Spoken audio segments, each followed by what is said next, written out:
Soybean তেলের দাম লিটারে 14 টাকা বাড়াতে চান ব্যবসায়ীরা, সিদ্ধান্ত মঙ্গলবার। সয়াবিন তেলের দাম লিটারে 14 টাকা ও পাম তেলের দাম 12 টাকা বাড়াতে চান ব্যবসায়ীরা।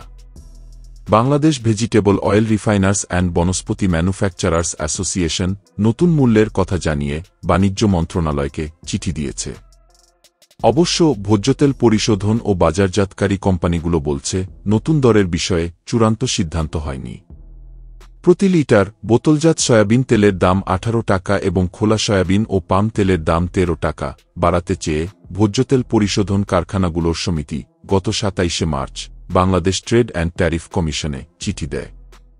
চিঠিতে বলা হয়, ভোজ্যতেলের আমদানি পর্যায়ে শুল্ক কর অব্যাহতির মেয়াদ শেষ হয়েছে গত 31 মার্চ।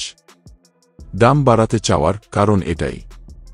বিষয়টি নিয়ে 6 এপ্রিল ও 8 এপ্রিল বাণিজ্য উপদেষ্টা শেখ বশির উদ্দিন পরিশোধন কারখানার মালিকদের সঙ্গে বৈঠক করলেও কোনো সিদ্ধান্তে পৌঁছাতে পারেননি। তবে মন্ত্রণালয় সূত্রে জানা গেছে, বাণিজ্য উপদেষ্টা প্রতি লিটার সয়াবিন তেলের দাম 190 টাকার নিচে নির্ধারণের পক্ষে, আর মিল মালিকদের চাওয়া 190 টাকার বেশি। উভয় বৈঠকে দরকসাক্ষী হলেও কোনো সিদ্ধান্ত হয়নি। আগামী মঙ্গলবার দুপুর 12টায় এ বিষয়ে সচিবালয়ে বাণিজ্য উপদেষ্টার সভাপতিত্বে আবার বৈঠক বসছে। বাণিজ্য মন্ত্রণালয় আজ রোববার এক চিঠি পাঠিয়ে টিকে মেঘনা সিটি গ্রুপের প্রতিনিধিদের মঙ্গলবারের বৈঠকে উপস্থিত থাকার জন্য বলেছে। চিঠি পাঠানো হয়েছে ট্যারিফ কমিশনের চেয়ারম্যান এবং ভোজ্যতেল কারখানা মালিক সমিতির সভাপতির কাছেও। 8 April NBR chairman Abdur Rahman Khan এ নিয়ে বলেছিলেন, 6 মাস ধরে ভোজ্যতেলের আমদানি পর্যায়ে শুল্ককর অব্যাহতি দেওয়া হয়েছে।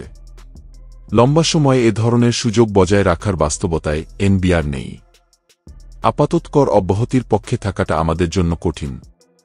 এদিকে vegetable oil refiners and Vanaspati manufacturers association আজ ট্যারিফ কমিশনে এক চিঠি পাঠিয়ে নতুন দর নির্ধারণের কথা জানিয়েছে। তারা বলেছে, বোতলজাত 1 লিটার সয়াবিন তেলের দাম বেড়ে 189 টাকা হচ্ছে, যা এতদিন 175 টাকা ছিল। আর 5 লিটার বোতলজাত সয়াবিন তেলের নতুন দাম হচ্ছে 922 টাকা, যা ছিল 852 টাকা।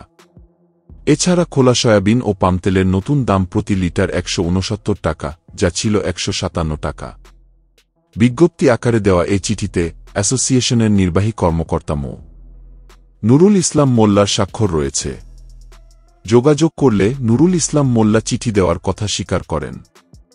তবে 3 পরিশোধন কারখানার মালিকপক্ষের সঙ্গে আলাদাভাবে যোগাযোগ করলে তারা জানান, সিদ্ধান্ত চূড়ান্ত হবে আগামী মঙ্গলবার।